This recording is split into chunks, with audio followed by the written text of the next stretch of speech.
La mort de Dieu en Occident a constitué le prélude d'un formidable feuilleton métaphysique qui se poursuit jusqu'à nos jours.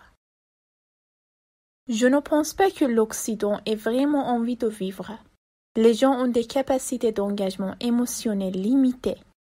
On ne refait pas sa vie. Il n'y a que les Américains pour croire ça.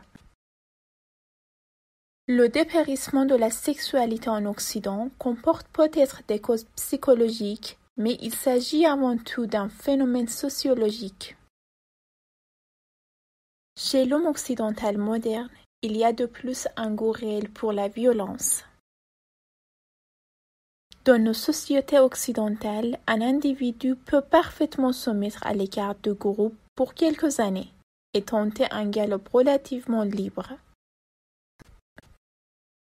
Il semble bien que dans nos sociétés occidentales, on ait décidé de mettre la question sexuelle sous le tapis et qu'on n'ait pas du tout, mais alors pas du tout envie que quelqu'un soulève à nouveau ce coin du tapis.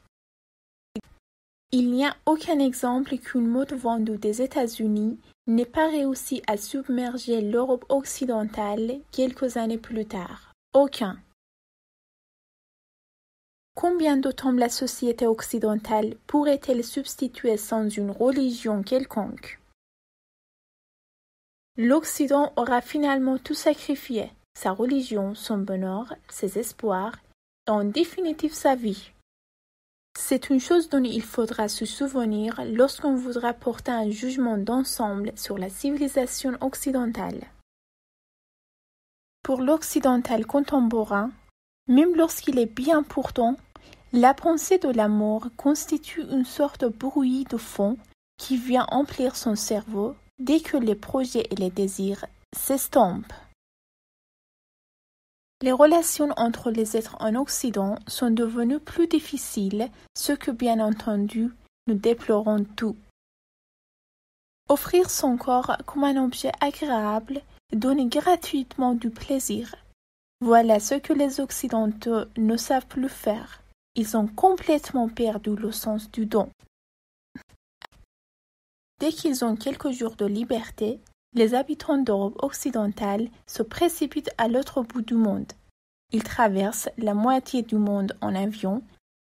Ils se comportent littéralement comme des évadés de prison.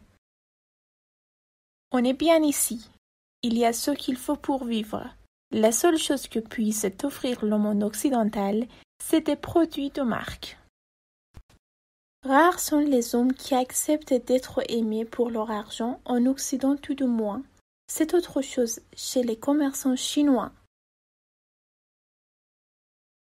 Qu'une religion nouvelle puisse naître en Occident était déjà en soi une surprise, tant l'histoire européenne des 30 dernières années avait été marquée par l'effondrement massif d'une rapidité stupéfiante des croyances religieuses traditionnelles.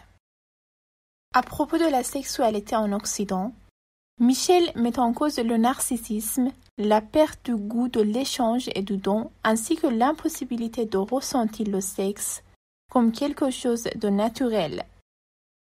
La violence physique, manifestation la plus parfaite de l'individualisme, allait réapparaître en Occident à la suite du désir.